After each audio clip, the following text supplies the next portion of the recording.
Kepala Desa Curugoong, Kecamatan Pandarincang, Kabupaten Serang, Banten, Salamun Nasir tewas dibunuh seorang mantri berinisial S. Punggung Salamun Nasir ditusuk oleh S menggunakan jarum suntik yang berisi cairan.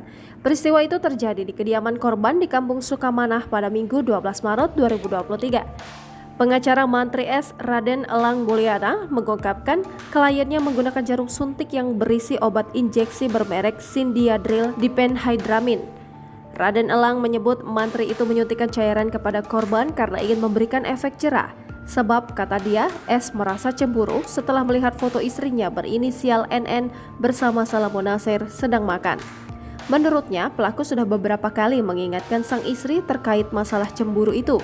Istri pelaku yang berinisial NN merupakan bidan di desa Curugoong. Sekretaris Desa Curugoong, Maskun, menjelaskan Salamun Nasir dan bidan NN ada kedekatan secara profesi saja. Namun lanjut dia, pelaku S diduga memiliki pikiran lain. Mengenai isu perselingkuhan antara Salamun Nasir dengan bidan NN, Maskun mengaku tidak mengetahuinya. Kuasa hukum keluarga korban, Eki Wijaya Pratama, meminta Polresta Serang Kota objektif dalam mengungkap kasus ini. Eki menilai mantri S sudah menyiapkan aksi pembunuhan tersebut.